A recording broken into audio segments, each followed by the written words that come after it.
오늘 본문의 말씀은 우리가 흔히 최후의 만찬이라고 부르는 장면의 말씀입니다. It is the scene of the Last Supper.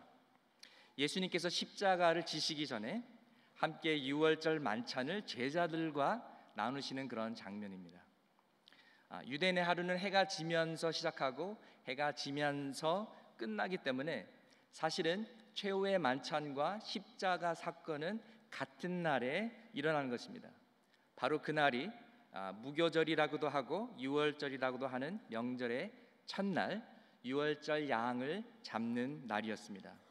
어린 양이 죽어서 피 흘리는 날, 하나님의 어린 양 예수 그리스도께서 십자가에서 피를 흘리시는 것입니다. 그렇기 때문에 22절에서 24절 말씀에 이 떡과 이 잔은 많은 사람들을 위해서, 죄사함을 위해서 바쳐지는 나의 몸과 피다라고 말씀하신 것입니다. 우리가 이 부분을 잘 이해하려면 유월절이 생긴 이유, 출애굽 사건과 아브라함이 이삭을 바친 사건을 먼저 이해해야 합니다. 유월절은, 패스오버는 유대인들이 이집트 제국에서 그 노예살이에서 해방된 유대인들의 광복절입니다. 미국의 인디펜던스 데이, 4th of July 같은 그런 날이었던 것입니다. 출애굽을 통해서 이스라엘은 나라가 생겨졌기 때문에 유대인이 유월절 만찬을 먹는다는 것은 그들의 정체성에 관련된 것이었습니다. 이것은 마치 한국 사람이 설날에는 떡국 먹고 추석에는 송편 먹고 생일날에는 미역국 먹고 땡스기빙 데이에는 터키랑 김치 먹는 거랑 마찬가지입니다. 유대인들은 2000년 동안 나라가 없고 성전이 없어도 유월절을 기념하며 떡과 잔과 어린 양을 먹었습니다. 또 크리스천들은 2000년 동안 핍박을 받고 동굴에 숨고 지하교회로 모이면서도 떡과 잔을 나누면서 하나님의 어린 양 예수 그리스도를 기념했습니다. 출애굽 사건은 하나님께서 430년 동안 애굽에서 종살이하던 이스라엘 백성들을 구하려고 모세를 보내심으로부터 시작됩니다. 모세가 바로에게 내 백성을 가게 하라, 내 백성을 보내라, Let my people go 이렇게 외쳤지만 바로는 바로 듣지 않았습니다. 바로는 바보같이 하나님을 대적하다가 10가지 재앙을 받게 됩니다. 10번째 재앙이 장자의 죽음인데 하나님의 지시하신 대로 준비하지 않으면 누구든지 다 죽게 되는 것이었습니다. 최후의 심판날에 하나님께서 심판하실 텐데 그 전에 심판의 하나님이 하룻밤을 정하셔서 애굽이라는 한 곳을 정하셔서 하나님의 거룩하신 심판을 하나의 샘플로 보여주신 것이었습니다. 그날 밤 거룩하신 여호와 하나님께서 지나가실 때 그 당시 최강국이었던 애굽도 손도 하나 쓰지 못하고 완전히 작살나 버렸습니다. 하룻밤 사이에 온 나라가 온통 장례식장이 되었습니다. 출애굽 12장 30절 말씀에 그 나라에 사망치 아니한 집이 하나도 없었음이었더라라고 써 있습니다.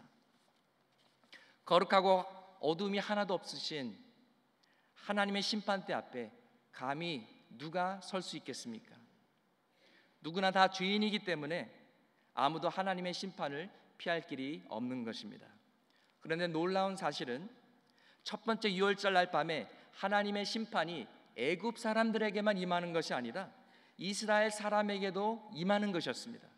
우리는 단순하게 흑백으로 생각하기를 좋아합니다. 옛날 영화들을 보면은요, 주인공이 누군지 금방 알 수 있습니다. 왜냐? 주인공은 언제나 흰 옷을 입고 나타나기 때문에. 그러면 아무리 어린아이도 누가 착한 놈이야, 누가 나쁜 놈이야 금방 파악할 수 있습니다. 그리고 악당은 항상 검은 옷을 입고 나옵니다.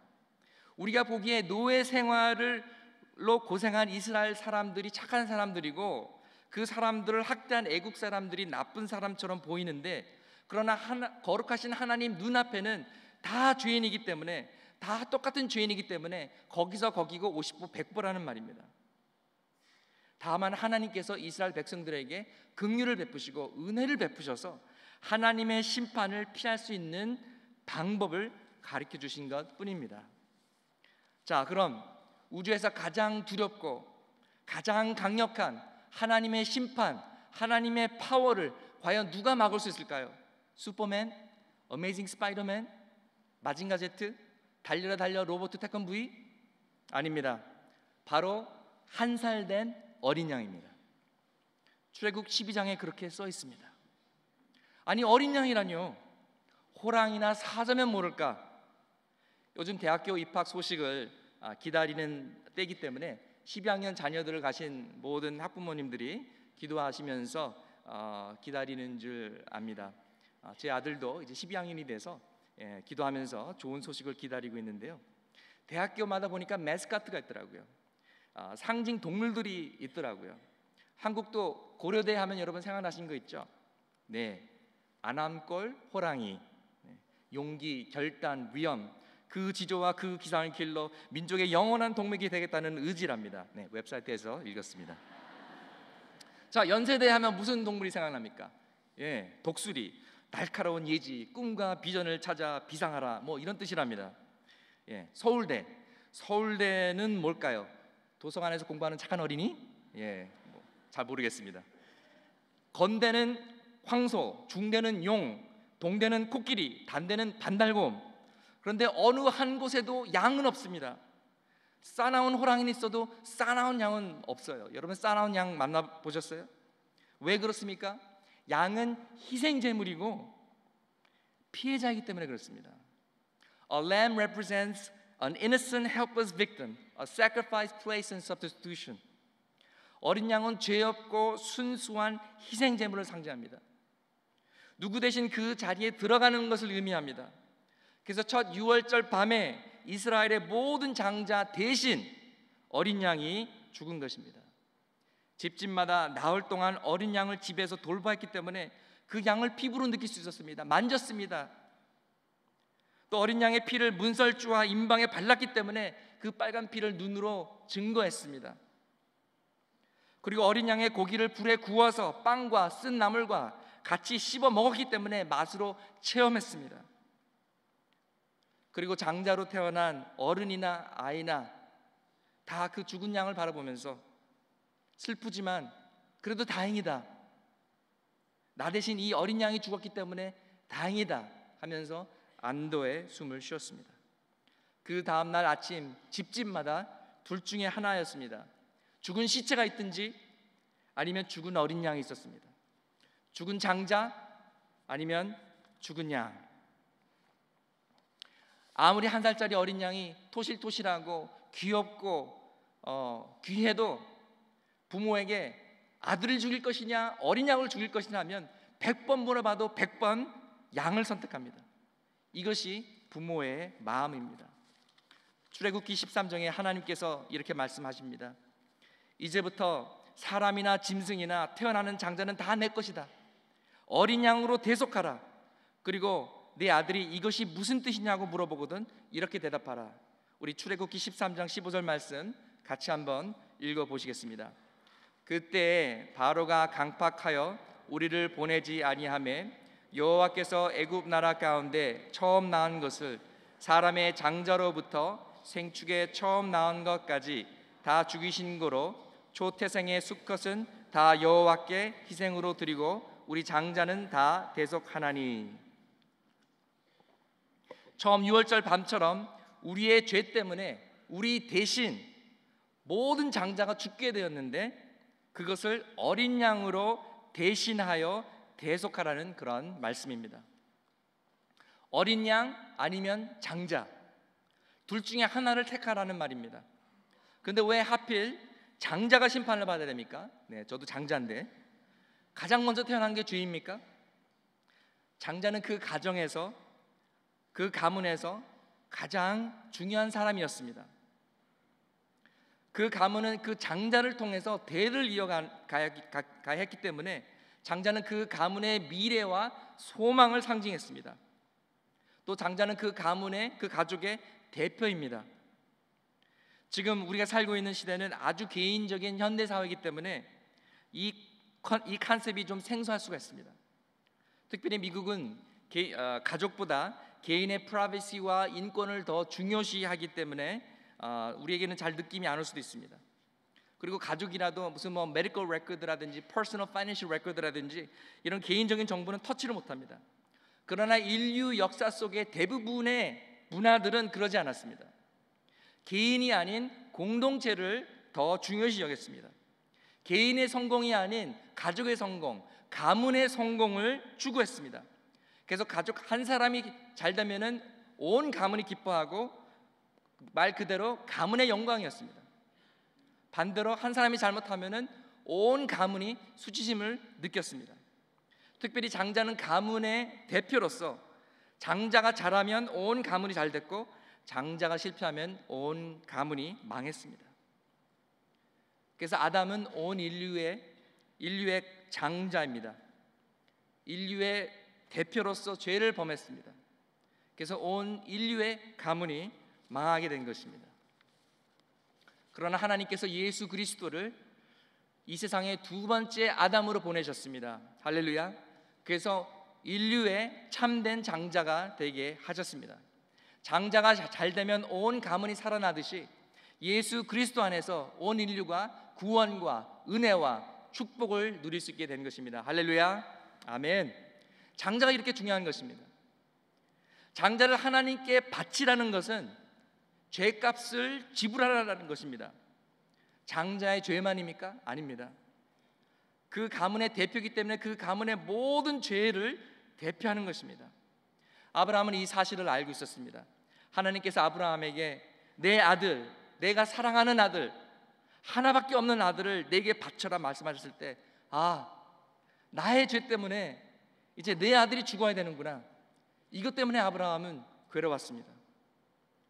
히브리서 11장 19절에서 말하는 것처럼 아브라함은 이삭이 죽는다 하더라도 하나님께서 이삭을 능히 다시 살리실 수 있다는 것을 믿었습니다. 부활을 믿었습니다. 그러나 부활을 믿는다고 해서 죽음이 슬프지 않은 것은 아닙니다. 우리도 예수 믿는다고 해서 온 식구들이 다 예수를 믿는다고 해서 아들이 죽었는데 웃을 부모는 하나도 없습니다. 그냥 부활의 소망이기 때문에 천국에서 만난다는 그것을 믿기 때문에 위로가 되는 것뿐입니다. 아브라함이 이삭과 함께 모리아산을 올라갈 때 이삭이 아빠를 쳐다보며 질문합니다. 아빠, 여기 불도 있고 여기 칼도 있고 여기 땔감나무도 있는데 번제할 어린 양은 어디 있어? 어린 양은 어디 있어? 그 말을 들은 아브라함은 아마 차라리 내가 죽었으면 낫겠다, 이런 마음으로 가슴이 찢어지도록 아팠을 것입니다. 그러나 그 와중에 아브라함은 믿음으로 이렇게 말합니다. 아들아, 번제할 어린 양은 하나님이 자기를 위하여 친히 준비하시리라. 여호와 이레. 이게 무슨 말입니까? 아들아, 하나님이 어린 양을 보내주셔서 너 대신 죽어줬으면 좋겠어. 나는 지금 그렇게 기도하고 있어. 나는 그렇게 이루어지리라고 믿어. 바로 이 신앙 고백인 것입니다. 그런데 결국 어떤 일이 벌어졌습니까? 마지막 순간에 하나님이 천사를 보내십니다. 그래서 아브라함을 막습니다. 아브라함아, 스탑! 그리고 뿌리 수풀에 걸린 수양을 대신 번제로 드리게 하셨습니다. 그러나 어린 양은 결국 나타나지 않았습니다. 아직 더 기다려야 됐습니다. 그리고 아브라함이 이번에는 잘 넘어갔지만 그 다음번에 또 번제물을 바쳐야 했습니다. 그리고 아브라함의 아들 이삭도 번제물을 바쳐야 됐고, 야곱의 아들도, 유다의 아들도, 다윗의 아들도 계속 번제물을 바쳐야 했습니다. 아브라함의 생각에 This cannot go on forever. Year after year, sacrifice after sacrifice. There has to be a final sacrifice. There has to be a final lamb. 이 문제를 본질적으로 해결하기 위해 하나님께서 친히 준비하신 하나님의 어린 양을 보내실 것이다 라고 우리 믿음의 조상 아브라함은 믿었습니다. 그래서 그 땅 이름을 여호와 이레라고 지은 것입니다. 여호와 이레는 고작 내가 원하고 내가 지금 당장 필요한 것을 얻기 위해 예수의 이름으로 기도하면 무조건 금 나와라 뚝딱, 움 나와라 뚝딱처럼 그냥 무조건 받는다는 뜻이 아닙니다. 그것은 감히 전능하시고 거룩하신 하나님을 감히 인간의 심부름꾼으로 비하하는 잘못된 신앙이요 기복신앙인 것입니다. 여호와 이레는 나의 죄를 사하시고 나를 구원하시기 위해 하나님께서 구세주를 보내주신다는 그런 뜻입니다. 그분이 바로 예수 그리스도이십니다. 그래서 세례 요한이 예수를 가리켜 보라, 세상 죄를 지고 가는 하나님의 어린 양이로다 라고 증거했습니다. Behold the Lamb of God who takes away the sin of the world. 예수님은 유월절 양을 잡는 날에 잡혀가셔서 십자가에서 피 흘리셨습니다. 그리고 불과 몇 시간 전에 제자들과 함께 유월절 만찬을 나누십니다. 최후의 만찬을 나누십니다. 식탁에는 떡이 있습니다. 누룩들지 않은 떡이 있습니다. 포도주 잔이 있습니다. 그러나 양고기가 있다는 말은 없습니다. 아니, 어린 양이 어디 간 것입니까? 왜 어린 양이 없습니까? 의도적으로 없었던 것입니다. 왜냐하면 바로 그 테이블에 앉아 계신 예수 그리스도께서 하나님의 어린 양이었기 때문입니다. 내 살을 씹는 마음으로 이 떡을 씹어라. 내 피를 마시는 마음으로 이 잔을 마셔라. 이것은 많은 사람을 위하여 흘리는 바 나의 피 곧 언약의 피니라. 이렇게 말씀하셨습니다. 결국 이삭을 살린 것은 재수없게 뿔이 수풀에 걸려서 죽은 수양이 아니었습니다. 하나님의 어린 양 바로 예수 그리스도였습니다. 궁극적으로 첫 유월절 밤에 이스라엘을 죽음에서 건진 것은 문설주에 바른 양의 피가 아니라 십자가에서 흘리신 예수 그리스도의 보혈이었습니다. 예수님께서 가늠하다 잡힌 여인을 정죄하지 않은 것은 예수님께서 친히 그 죄값을 치르기로 결정하셨기 때문입니다. 예수님께서 대신 정죄 받으시고 십자가에서 그 죄값을 치르셨습니다. 최후의 만찬 때부터 오늘날까지 성만찬을 통해 떡과 잔을 받는 모든 자를 구원하는 능력은 바로 하나님의 어린 양 예수 그리스도의 보혈의 능력임을 믿습니다. 오래전 첫 유월절 밤에 애굽에서 이스라엘 가족의 엄마나 아빠가 어린 양을 잡아야 됩니다. 어린 양을 죽여야 됩니다.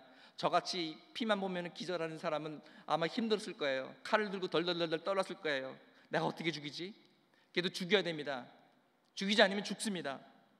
그리고 아이들이 막 엄마 아빠 다리를 붙잡고 난리를 칩니다. 엉엉 울면서 말립니다. 엄마 아빠 안돼, 우리 둥실이 뭉실이 죽이지 마, 안돼. 엄마도 아빠도 마음이 아픕니다. 그러나 단호하게 말합니다. 저리 가. 내가 장자인데 내가 죽는 것보다 이 양이 죽는 게 나아. 그리고 너도 장자인데 이 양이 죽지 않으면 네가 죽어. 저리 비켜. 누가 어린 양을 죽였습니까? 우리가, 우리의 죄가 어린 양을 죽인 것입니다.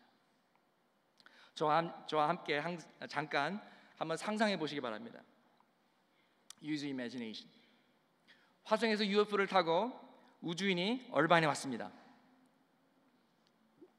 얼바인이 와가지고 저를 만났어요. Hello, 지구인이요, 안녕? 저는 지구에 대해서 알고 싶어요.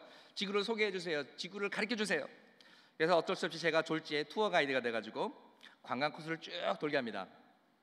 사모관광 근데 전화해가지고 한번 코스를 쭉 돌고 뭐 그랜드 캐니언도 가고. 우준이 너무너무 좋아하는 거예요. 와, 그랜드 캐니언, 와, 옐로스톤, 와, 요세미티, 와, so beautiful. 너무 좋아해요. 그래서 또 이제 라스베가스에 들려가지고 띵 띵띵띵띵띵, 와, 너무너무 원더풀.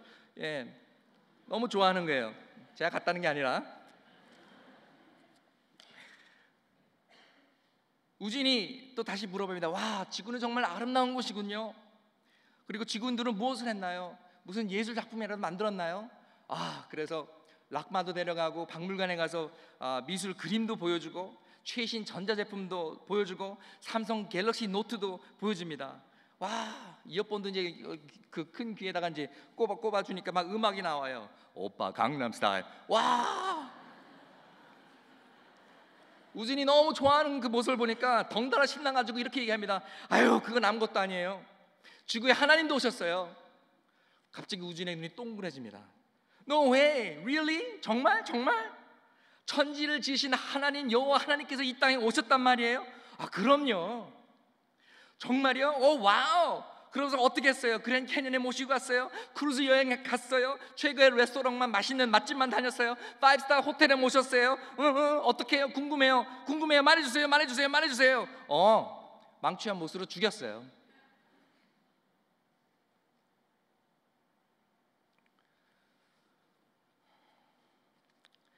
그렇습니다. 하나님께서 우리를 사랑하셔서 성육신이 되셔서 우리에게 오셨는데 우리는 그분을 5스타 호텔에 모시지 못할 망정 그분을 십자가에 못 박여 죽였습니다. 그러나 놀라운 사실은 그 죽음이 우리의 생명이 되었고 그분이 우리를 사랑하셔서 기꺼이 십자가에서 죽으셨다는 것입니다. 할렐루야. 그럼 이제 우리는 어떻게 살아야겠습니까? 하나님의 은혜에 감사하며 살아야 될 것입니다. 그러나 그것만으로는 부족합니다.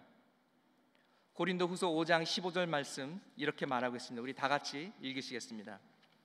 저가 모든 사람을 대신하여 죽으심은 산 자들로 하여금 다시는 저희 자신을 위하여 살지 않고 오직 저희를 대신하여 죽었다가 다시 사신 자를 위하여 살게 하려 함이니라. 아멘. 여러분은 하나님의 어린 양의 보혈로 구속받으셨습니까? 아멘. 그럼 이제 여러분의 삶은 여러분의 것이 아닙니다. 여러분의 소유가 아닙니다. 여러분의 생명은 이제 하나님의 것입니다. 주님을 위해 사시기 바랍니다. 복음의 꿈을 꾸시기 바랍니다. 고 김준근 목사님은 지금부터 약 50년 전 1962년 2월에 이런 기도를 드리셨습니다. 민족의 가슴마다 피 묻은 그리스도를 심어 이 땅에 푸르고 푸른 예수 그리스도의 계절이 오게 하시옵소서. 하나님 나라가 이 민족 마음마다, 가정마다, 교회마다, 사회의 구석구석, 금수강상 자연 환경에도 임하게 하시고 뜻이 하늘에서 이 땅에서 이루어지게 하옵소서. 이 땅에 태어나는 어린이마다 어머니의 신앙의 탯줄, 기도의 젖줄, 말씀의 핏줄에서 자라게 하시고 집집마다 이 집의 주인은 예수님이라고 고백하게 하시고 기업주들은 이 회사의 사장은 예수님이고 나는 관린이라고 고백하는 민족, 두메마을 우메가의 여인들의 입에서도 공장의 직공들, 바다의 선원들의 입에서도 찬송이 터져 나오게 하시고 각급 학교 교실에서 성경이 필수 과목처럼 배워지고 국회나 가기가 모일 때도 주의 뜻이 먼저 물어지게 하시고 국제시장에서 한국제 물건들은 한국인의 신앙과 양심이 을의 보증수표처럼 믿어지는 민족, 여호와를 자기 하나님으로 삼고 예수 그리스도를 주로 삼으며 신구약 성경을 신앙의 행위의 표준으로 삼는 민족, 민족의식과 예수의식이 하나된 지상 최초의 민족, 그리하여 수십만의 젊은이들이 예수의 꿈을 꾸고 인류 구원의 환상을 보며 한 손에는 복음을 다른 한 손에는 사랑을 들고 지구촌 구석구석을 누비는 거룩한 민족이 되게 하옵소서. 공상혁명이 휩쓸고 간 폐허의 땅 북한에도 죄악과 비리와 불의가 난무하는 남한 땅에도 혁명의 개념을 혁명한 예수의 혁명으로 이 수년 내에 대부흥이 일어나게 하옵소서. 니누의 성처럼 회개한 민족, 해골 때가 생명의 군대로 부활한 민족, 성민 코리아 되게 하옵소서. 아멘. 50년 전에 쓰여진 기도문입니다. 여러분, 인생의 목표는 돈 모아서 집 사고 아파트 사고 20평에서 30평, 30평에서 40평 평수 늘려가는 것이 아닙니다. 젊어서 현대 엑센트 샀다가 그 다음에는 일란트라, 30대는 그래도 소나타, 40대는 제네시스, 그리고 죽기 전에, 은퇴하기 전에 에쿠스 한 번에 타고 죽어야지, 이런 마음은 솔직히 다 누구나 있습니다. 그러나 그것이 주 목적이 돼서는 안 됩니다. 그것이 우선순위가 돼서는 안 됩니다. 왜냐하면 우리는 십자가 앞에서 우리를 사랑하사 우리를 위해서 피 흘리시는 예수 그리스도를 만났기 때문입니다. 그렇기 때문에 이제는 내 소원이 아니라 주님의 소원을 위해서 살아야 됩니다. 하나님의 소원은 이 세상의 구원입니다. 하나님이 세상을 이처럼 사랑하사 독생자를 주셨으니 이는 저를 믿는 자마다 멸망치 않고 영생을 얻게 하려 하심이니라. 아멘. 단 한 사람이라도, 단 한 영혼이라도 예수 그리스도께 인도해서 구원받게 하는 것이 우리들의 사명입니다. 여러분 인생에 단 한 번이라도 하나님 속 시원하게 모든 것을 내려놓고 모든 것을 바쳐서 하나님을 예배하신 적이 있으십니까? 우리가 우리의 마음을 다하고 목숨을 다하고 뜻을 다하여 주 하나님을 사랑한다면 우리의 인생은 성공한 인생이요 축복받은 인생인 줄 믿습니다. 나이트 테일이라는 영화가 있었는데요, 거기에 주인공으로 나오는 윌리엄이라는 청년이, 그 청년은 기사가 되고 싶은데 될 수가 없습니다. 천민 신분으로 태어났기 때문에. 그래도 너무나 기사가 되고 싶어서 가짜 기사가 됩니다. 기사 흉내를 냅니다. 그러다가 자슬린이라는 한 귀수와 한 여인과 사랑을 하게 됩니다. 그러다가 이 청년이 가짜 기자인 것이 탄로가 나서 감옥에 잡히고 이제 사형 선고를 기다리는데, 그때 이 애인이 찾아와서 이 남자에게 같이 도망가자고 애걸을 합니다. 그러나 이 윌리엄이라는 남자는 자존심 때문에 그럴 수 없다고, 내가 죽어도 기사로 죽어야지 어떻게 도망을 가느냐고, 기사는 도망가지 않는다고. 그리고 우리가 도망간다고 해도 우리는 모든 것을 다 잃어버리기 때문에 비참하게 살아야 될 것이라고, 추운 겨울에 벌벌벌 떨면서 돼지 우리에서 돼지랑 같이 살아야 된다고, 걔도 좋겠냐고 되묻습니다. 그때 이 자슬린이라는 이 여인이 이렇게 대답합니다. If we have to live with the pigs, then we will live with the pigs. 모든 거 다 잃어도 괜찮아. 당신만 내 곁에 있어주면 돼. 돼지들과 살아도 괜찮아. 난 당신이 죽는 거 원치 않아. 난 당신을 사랑하기 때문에 당신만 내 옆에 있어주면 돼. 당신만 옆에 있어주면 돼. 여러분, 우리를 사랑하셔서, 우리 자신보다 우리를 더 사랑하시고 우리를 위해서 목숨까지 내주신 예수 그리스도만 우리와 함께 하신다면 다른 건 없어도 괜찮습니다. 이 질그릇같이 연약한 나와 함께 하시는 예수 그리스도와 복음의 보배를 평생 놓치지 않는다면 우리 인생은 값진 인생이요, 진정한 성공을 이루는 인생인 줄 믿습니다. 일들이 좀 잘 안 풀려도 괜찮습니다. 사업이 좀 힘들어도 괜찮습니다. 영주권 빨리 안 나와도 괜찮습니다. 아파도 괜찮습니다. 아니, 죽어도 괜찮습니다. 두렵지 않습니다.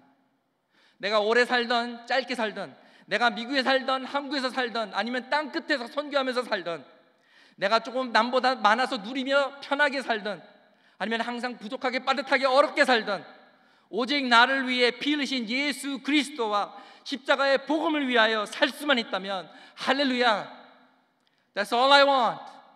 That's all I need.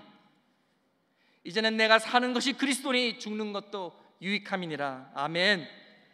이제 말씀 결론 짓겠습니다. 하나님의 어린 양 예수 그리스도께서 우리를 대신하여 죽으셨기 때문에 이제는 우리가 그분을 대신해서 살아가야 되는 것입니다. 예수의 대리인으로서, 예수의 대변인으로서 살아야 되는 것입니다. 예수님이 이 땅에 오셨을 때 아픈 자들을 다 고치시지 못하셨습니다. 모든 마을에 들어가서 모든 잃어버린 영혼들을 전도하지 못하셨습니다. 그것은 우리의 몫입니다. 우리가 나사렛 예수의 이름으로 찾아가서 아픈 자들을 치료하고 잃어버린 영혼들을 예수 그리스도께로 인도해야 되겠습니다. 이것이 우리의 사명입니다. Jesus took your place so you can take His place in this world. 아직 하나님이 다 하신 못하신 일들을 위해 하나님은 우리를 이 땅에 남겨두신 것입니다. 여러분, 여러분과 제가 미국에 우연으로 온 것이 아닙니다. 하나님의 사명이기 때문에 전 세계 곳곳에 펼쳐진 우리 디아스포라 한인교회는 하나님의 거룩한 사명이 있음을 믿습니다. 우리가 주님이 오시는 그날까지 그 사명을 위해 달려가길 소망합니다. 주님께서 우리에게 명령하셨습니다. 가라, 세상을 향해 가라. 예수의 이름으로. 예수 그리스도의 교회만이 이 세상의 최고의 소망이요, 마지막 희망이요, 유일한 소망이기 때문에 그렇습니다. The Church of Jesus Christ is still the best hope of the world. It's the last hope of the world, and it is the only hope of the world. 다 같이 기도하시겠습니다.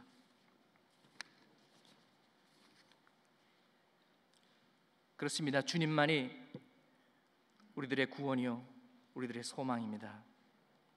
그리고 지금도 세계 곳곳에서 희망이 없어 자살하며 소망이 없어 낙심하며 길을 잃은 많은 영혼들이 있사오니 주여, 이제 우리가 우리 자신만을 위해 살지 않게 하여 주십시고 우리를 사랑하사 목숨까지 내어주신 하나님의 어린 양 예수 그리스도를 위해 살게 하여 주시옵소서.